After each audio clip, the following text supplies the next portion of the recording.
नारद, सब मुझे जिन नामों से पुकारते हैं उनमें से एक नाम कमल नयन भी है ना? हाँ प्रभु, किंतु प्रभु आपके इस प्रश्न का आशय क्या है? देवर्षि, मेरे नयनों को सब कमल कहते हैं ना? प्रभु, प्रभु आप करने क्या जा रहे हैं?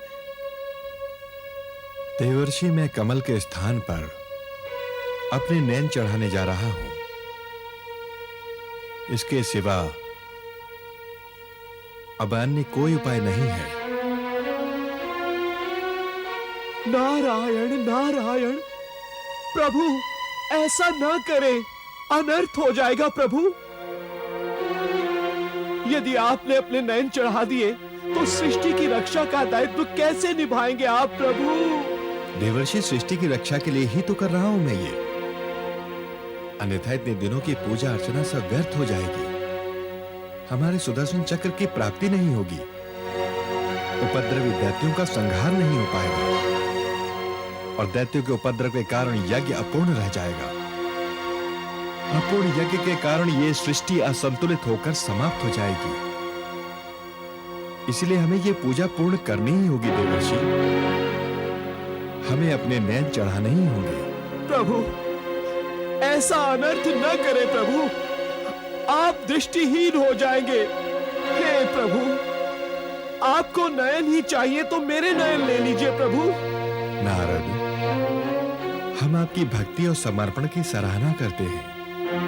एक भक्त को अपने इष्ट के प्रति ऐसे ही सर्वस्व समर्पण की भावना रखनी चाहिए। किंतु नारद, जब तप पूजा आदि दान में वही चढ़ाना चाहिए जिसका स्वामी वो स्वयं हो अथवा स्वयं के परिश्रम से अर्जित किया गया हो। किंतु प्रभु, नारद, हमने निश्चय कर लिया है। कदाचित देवादिदेव शिव की भी यही इच्छा है। हे परम पिता, ये कैसी विकट परिस्थिति उत्पन्न कर दी। ओम वृषभाय नमः। ओम वृषभाय नमः।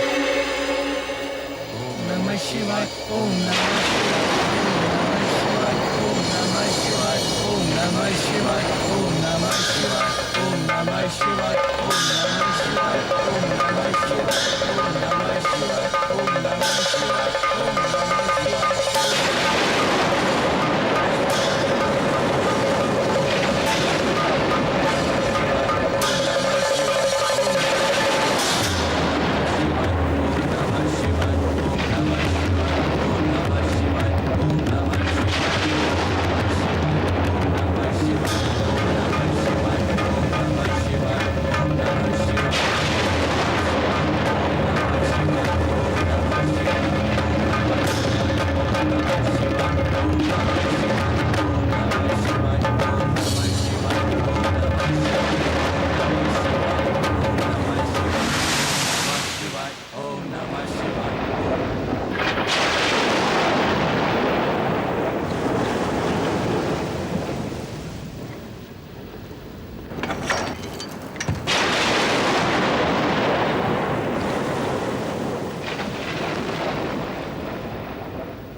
अवश्य कोई घोर अनर्थ हुआ है या किसी ने घोर तप किया है।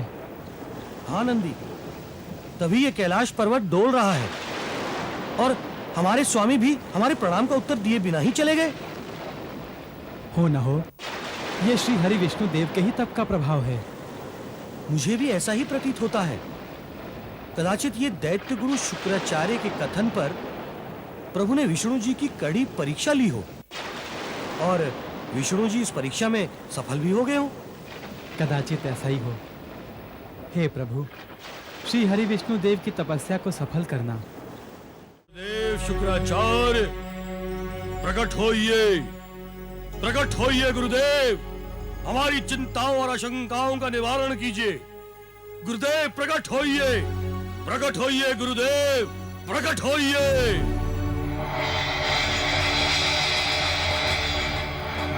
प्रणाम गुरुदेव।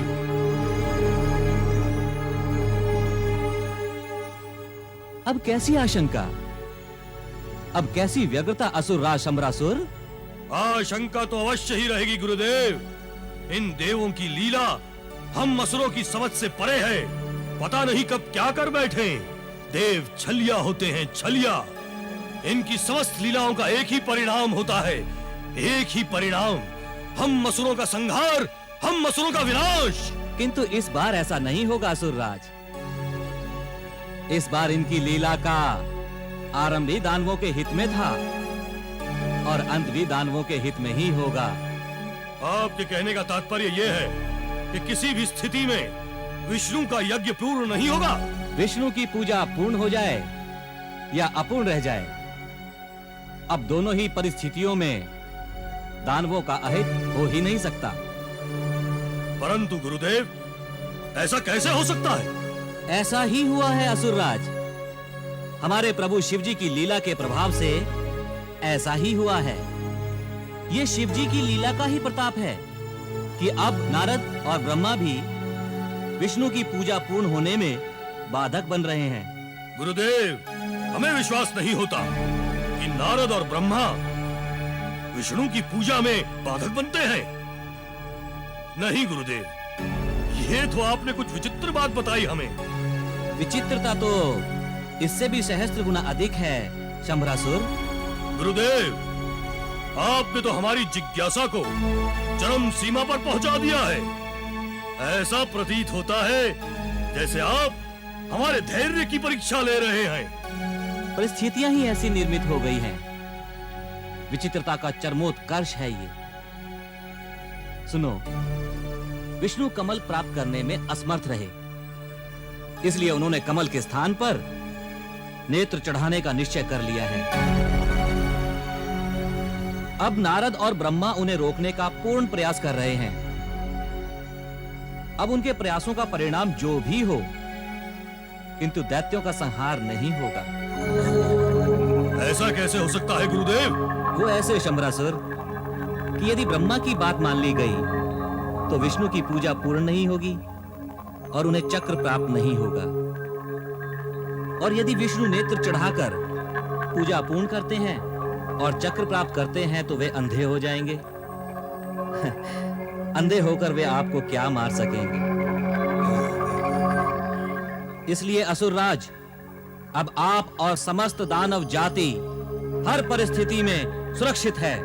आप धन्य है गुरुदेव, आप धन्य है। और आपके इष्ट देव शिव, वो भी धन्य है। अब हमें कोई नहीं मार सकता।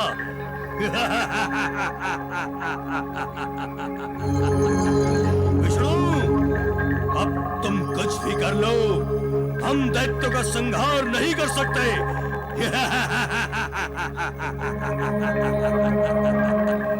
तप और सिद्धि पर किसी का एकाधिकार नहीं है। देव हो या दैत्य, अपनी कठोर तपस्या से त्रिदेवों को प्रसन्न करके वरदान प्राप्त करते रहे हैं।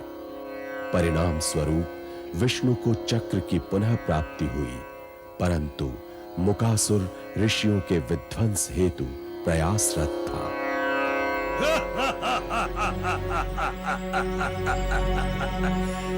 दानव जाति अजर है, अमर है।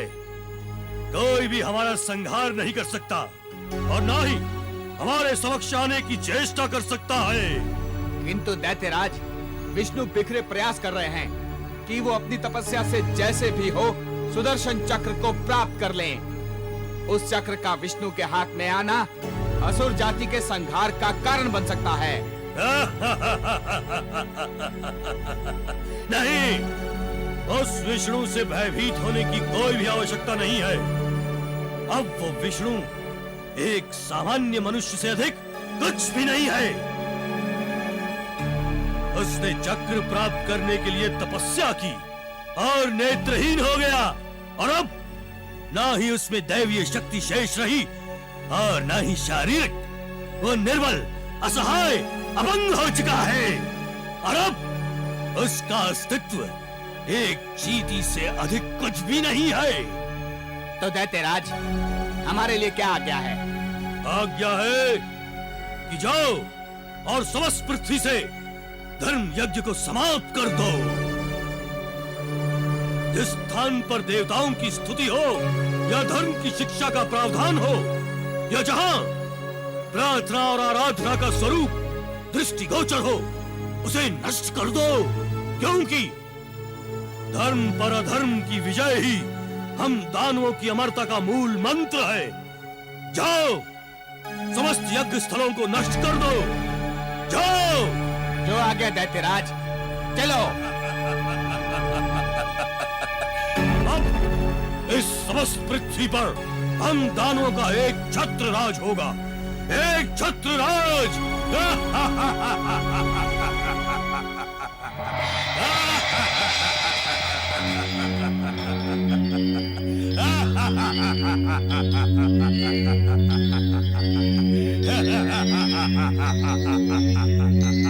नारायण नारायण।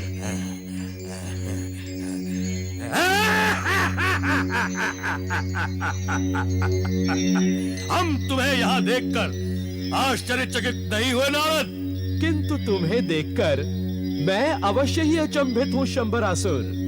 मात्र तुम ही नहीं, समस्त देवता अचंभित हुए होंगे, हमारी शक्ति से भयभीत हो रहे होंगे। और तुम भी नारद, तुम भी तो हमारे क्रोध से भयभीत होकर हमारे ही शरण में उपस्थित हुए हो। नारायण नारायण। नारायण भी आते ही होंगे नारद। नेत्रहीन, चक्रहीन, बलहीन नारायण भी आते ही होंगे। तुच्छ दानव के संहार हेतु स्वयं नारायण को आने की आवश्यकता नहीं। उनका तो एक शस्त्र ही इस कार्य को संपन्न कर देगा शंबरासुर। अस्त्रहीन विष्णु निष्क्रिय हो चुका है नारद। नारायण नारायण। दंभ त्यागो शंबरासुर, दंभ त्यागो। श्री हरि विष्णु को चक्र की प्राप्ति हो गई है। क्या? हाँ, उन्हें तो उनकी तपस्या का फल प्राप्त हो गया है, किंतु तुम्हें अपनी धृष्टता का फल मिलना अवश्य ही शेष है। नहीं, तुम हमें भयभीत करने की चेष्टा कर रहे हो। विष्णु निष्फल हो। नारायण नारायण। विनाश काले विपरीत बुद्धि। मेरी बातों पर अविश्वास करके अपना अहित कर रहे हो तुम। अब तो अपने अंत की प्रतीक्षा करो शंबरासुर। नारद, हमारे अंत से पूर्व तुम्हारा अंत निश्चित है।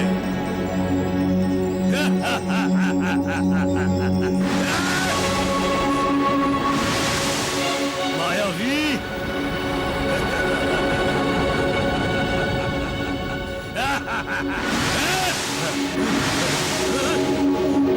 अब तुम नहीं बचोगे।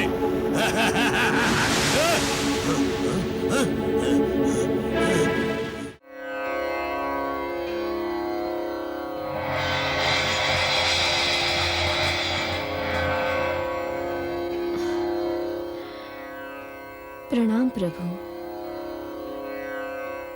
हे नाथ, आपको बधाई हो, आपको अपना सुदर्शन चक्र प्राप्त हो गया। आपकी बधाई हमें स्वीकार है देवी, किंतु ये सुदर्शन चक्र मैंने अपने लिए नहीं, जगत की रक्षा के लिए धारण किया है। ये तो है प्रभु, किंतु इस चक्र द्वारा रक्षण तो आप ही करेंगे। हाँ देवी, किंतु इस चक्र की प्राप्ति के लिए आपकी बहन देवी कामोदा भी बधाई की पात्र है। जगत कल्याण हेतु कोई भी कार्य करना सबका कर्तव्य है, जिसके लिए आपने भी तो इतनी कठोर परीक्षा दी है। हाँ महादेवी, अब जगत कल्याण हेतु सप्त ऋषियों द्वारा आयोजित सत्र यज्ञ की पूर्ति हेतु उपाय आवश्यक है। हे परम पूज्य सप्त ऋषिगण, प्रकट हो।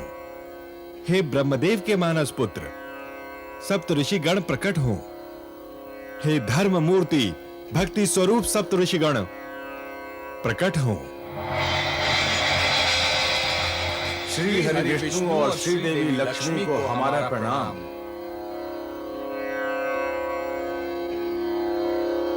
हे सप्तऋषिगण, अब समय आ गया है। आप छूटा हुआ अपूर्ण सत्र यज्ञ पूर्ण कर सकते हैं। किंतु प्रभु, अभी तक उन उद्दंड दानवों का संहार नहीं हुआ। उद्दंडता दंडित की जाएगी महर्षि वशिष्ठ। आप निश्चिंत होकर यज्ञ आरंभ करें। किंतु प्रभु, क्या आप अभी उनका संहार नहीं कर सकते? महर्षि अत्रि, शक्ति प्राप्त होने के साथ ही संयम भी आवश्यक होता है। अनायास ही शक्ति का प्रयोग करना अनुचित है। अब यदि वे दानव यज्ञ में पुनः विघ्न उत्पन्न करते हैं तो हम अपनी शक्ति का प्रयोग करेंगे, और यह हमारा वचन है कि अब संपूर्ण पृथ्वी से दैत्यों का संहार हो जाएगा। आप निश्चिंत होकर यज्ञ पूर्ण कीजिए। हमारा सुदर्शन चक्र आपकी रक्षा करेगा। जैसी आपकी आज्ञा प्रभु।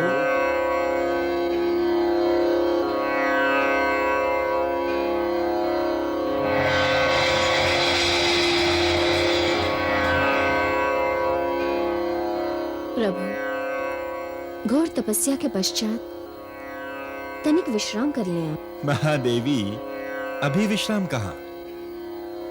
पहले ये सत्र यज्ञ तो पूर्ण हो जाए। तत्सवितुर्वरेण्यं भर्गो देवस्य धीमहि धियो यो न प्रचोदयात् स्वाहा।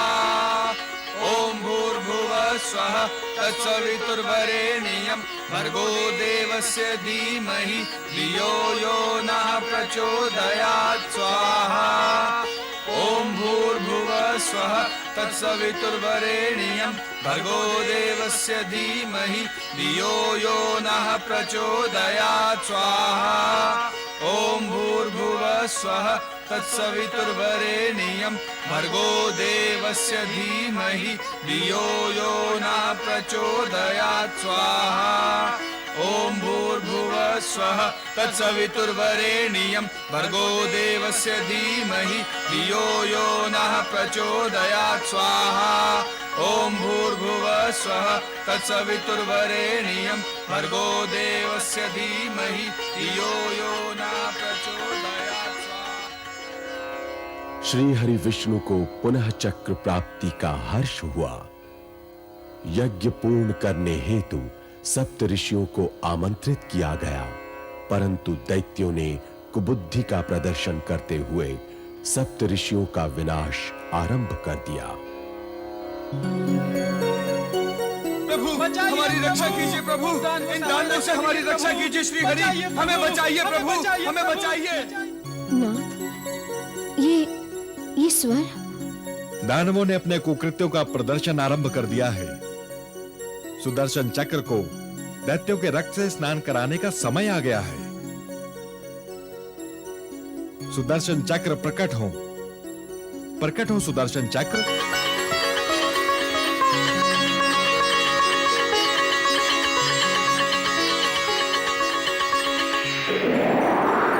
प्रणाम श्री हरि। प्रणाम माता। क्या आज्ञा है प्रभु? आपको अपने शक्ति के सदुपयोग करने का समय आ गया है। सप्तऋषियों के सत्र यज्ञ का विध्वंस करने वालों को दंड देने का समय आ गया है। जाइए और पृथ्वी पर समस्त दैत्यों का संहार कीजिए। जो आज्ञा प्रभु।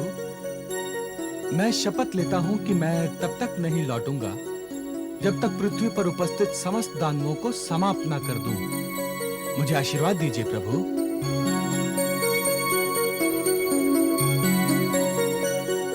विजयी भव।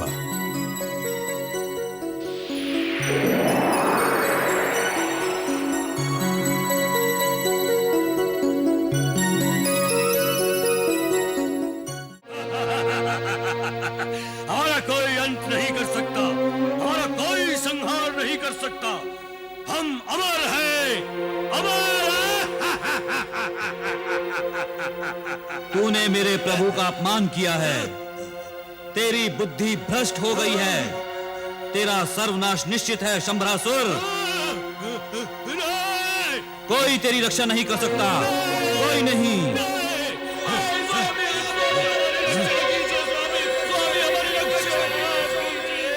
क्या हो गया तुम दोनों को? समस्त दानवों का अंत कर दिया उसने महाराज। किसने किया? उस चक्र ने। कौन सा चक्र? सुदर्शन चक्र? विष्णु का चक्र? हाँ, उस चक्र ने हमारी जाति को समूल नष्ट करने का अभियान छेड़ा है दैत्यराज। उसी ने हम सबकी ये दशा कर दी। हमारे अस्त्र शस्त्र, हमारी शक्ति, क्या सब निष्क्रिय हो गए हैं? दैत्यराज, उस चक्र की परिधि में जो भी अस्त्र जाता था चूर चूर हो जाता था। वो बहुत शक्तिशाली था महाराज, बहुत शक्तिशाली था, बहुत भयंकर था महाराज। हाँ दैत्यराज, वो किसी भी क्षण यहाँ भी आ सकता है। नहीं, उस चक्र में इतना साहस नहीं कि हमारे समक्ष आ सके। द्वार बंद कर दो, वायु भी प्रवेश नहीं करनी चाहिए। सुरक्षा के प्रबंध कड़े कर दो।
अति की चरम सीमा अंत होती है।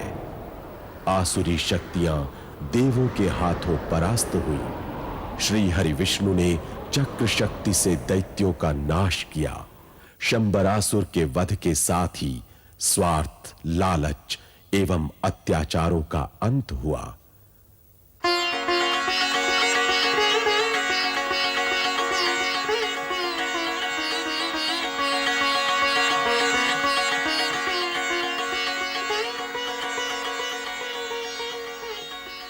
नारायण नारायण।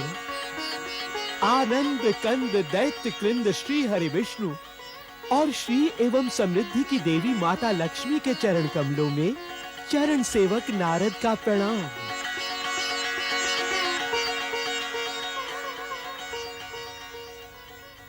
क्या बात है देवर्षि, आपको देखकर ऐसा प्रतीत हो रहा है कि पुनः कुछ जिज्ञासाएं आपके मन को अशांत कर रही हैं। महादेवी देवर्षि का तो स्वभाव ही जिज्ञासु है, और जो जिज्ञासु होता है उसे ही ज्ञान की प्राप्ति होती है। सत्य है प्रभु, ज्ञानी ही सदैव जिज्ञासु बना रहता है। ज्ञान की लालसा उसके मन को अशांत रखती है ना देवर्षि? सत्य कहा आपने माता। एक माता ही अपने पुत्र के हृदय की बात अनकहे ही समझ सकती है। तो बताइए देवर्षि, किन जिज्ञासाओं ने आपके हृदय को अशांत कर रखा है? प्रभु, जिज्ञासाएं तो अनेक हैं, सबका शमन संभव ही नहीं है, किंतु कुछ नीतिगत एवं कुछ कौतूहलवश उत्पन्न जिज्ञासाएं दूर करना चाहता हूं। कहिए देवर्षि, निसंकोच कहिए। प्रभु, देवाधिदेव शिव ने आपकी भक्ति के फलस्वरूप आपको सुदर्शन प्रदान किया, किंतु उनके दूसरे भक्त शुक्राचार्य के प्रति क्या यह अन्याय नहीं है? शंबरासुर एवं अन्य दैत्यों का वध हुआ। बचे खुचे दैत्यों ने पाताल में जाकर अपनी जान बचाई। देवर्षि नारद, भगवान कभी अपने भक्त के प्रति अन्याय कर ही नहीं सकते। महादेव ने सब कुछ जानते हुए भी अपने भक्त शुक्राचार्य की इच्छा का सम्मान करते हुए मेरी कड़ी परीक्षा ली। भोलेनाथ ने उनकी इच्छा भी पूर्ण की और मेरी भी। दोनों भक्तों की इच्छाओं में अंतर मात्र इतना ही था कि एक दैत्यों की रक्षा करने के लिए तत्पर था, जिसका परिणाम जगत का संहार होता, और दूसरा दैत्यों का संहार करके जगत का कल्याण चाहता था। और आप तो जानते ही हैं देवर्षि कि हम त्रिदेवों की लीलाओं का परिणाम सदैव जगत का कल्याण ही होता है। नारायण नारायण, सत्य कहा आपने प्रभु। किंतु प्रभु, कौतूहल से उपजी एक और जिज्ञासा का शमन कराना चाहता हूँ। देवर्षि, आप तो हमारे परम प्रिय पार्षद हैं। आपकी जिज्ञासा का समाधान करके हमें प्रसन्नता होगी। कहिए, अब क्या जिज्ञासा है? प्रभु, कामोद कमल पुष्प जो देवताओं तक के लिए दुर्लभ हैं, उनकी सर्जक देवी कामोदा के विषय में कौतूहल बना हुआ है। आपने बताया था कि वो देवी लक्ष्मी की बहन है। प्रभु, ये सब कैसे हो गया? ये सत्य है देवर्षि, देवी कामोदा मेरी बहन है। इसी विचित्रता ने ही तो मेरा कौतूहल बढ़ा दिया है माता। देवर्षि देवी कामोदा सागर पुत्री हैं और देवी लक्ष्मी ने भी सागर पुत्री के रूप में जन्म लिया था। ओह, इस नाते से देवी कामोदा और देवी लक्ष्मी बहनें हैं। प्रभु, इतने में मेरी जिज्ञासा शांत होने वाली नहीं है। मैं तो देवी कामोदा के विषय में सब कुछ जानना चाहता हूँ। उनका जन्म कैसे हुआ? उन्हें इतनी शक्ति कैसे प्राप्त हो गई कि कामोद कमल जैसे दुर्लभ पुष्प उनके द्वारा उत्पन्न होते हैं?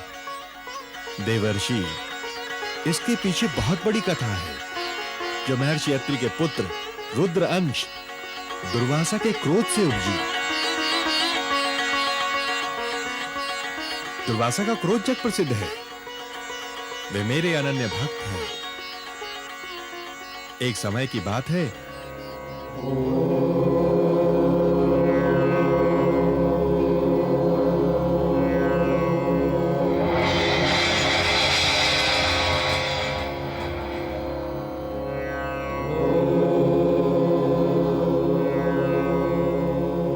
पधारिए ब्रह्मदेव। प्रणाम देवादिदेव। आपके मुख पर विषाद की रेखाएं,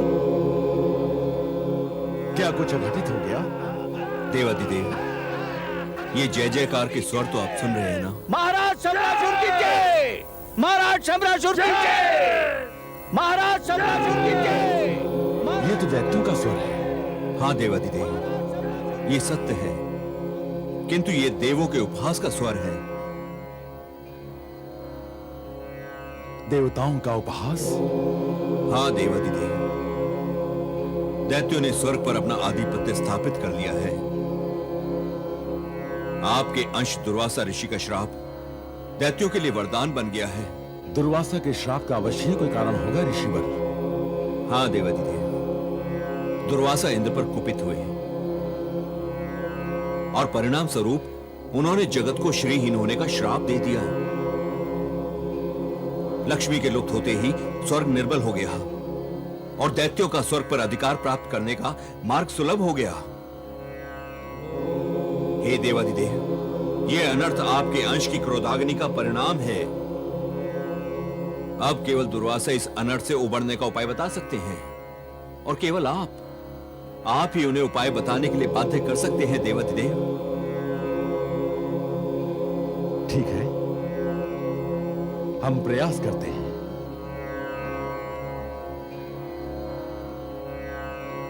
ऋषिवर दुर्वासा, हमारे सम्मुख प्रकट हो।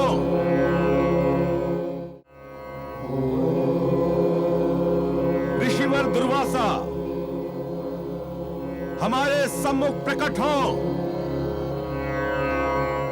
ऋषिवर दुर्वासा, हमारे सम्मुख प्रकट हो।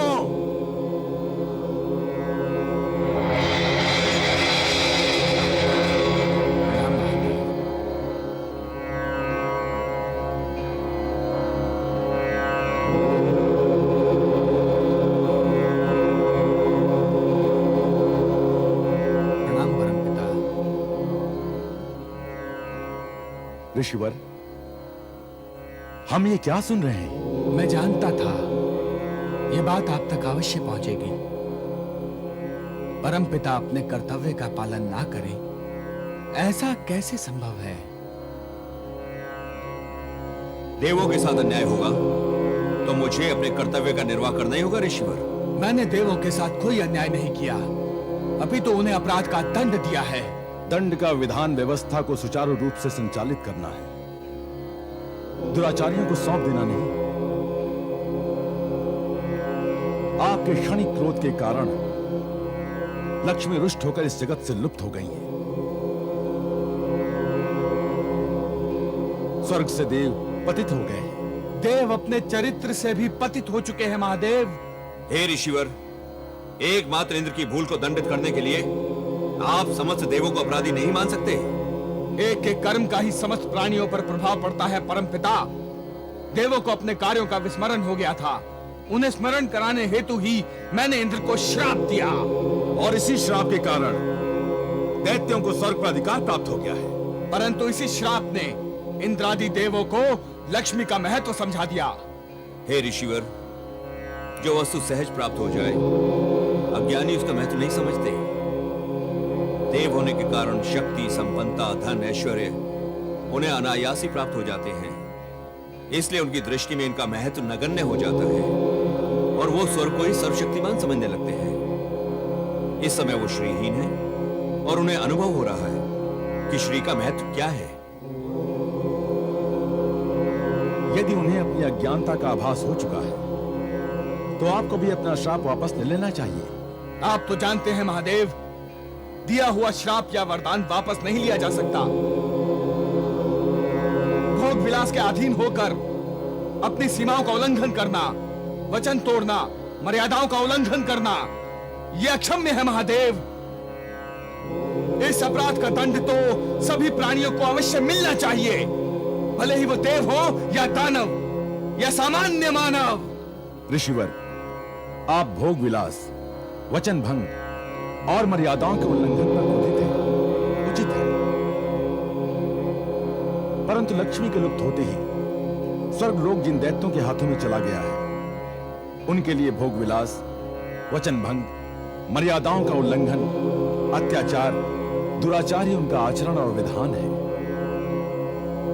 क्या आप चाहेंगे कि जिस दुर्भावना को दंडित करने के लिए आपने इंद्रादि देवों को श्राप दिया है, उसी का प्रभुत्व चहुं दिशाओं में हो?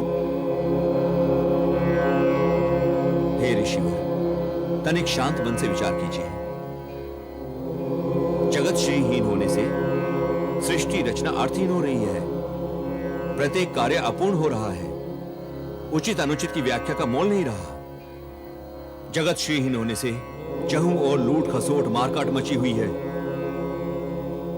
इसलिए जगत श्री की उत्पत्ति आवश्यक है ऋषिवर, अति आवश्यक। आप हमारे अंश हैं, आपको हमारी आज्ञा का पालन करना ही होगा। लक्ष्मी की पुनः उत्पत्ति करनी होगी।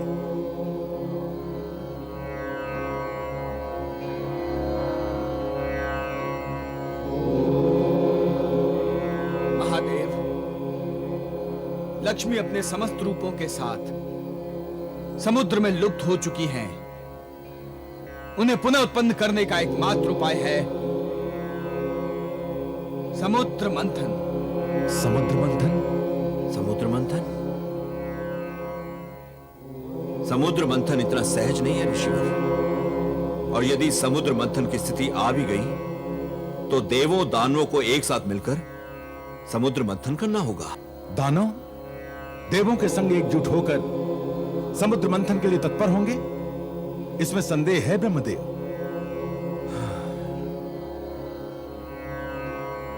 हाँ देवाधिदेव शिव, अत्यंत विकट परिस्थिति है।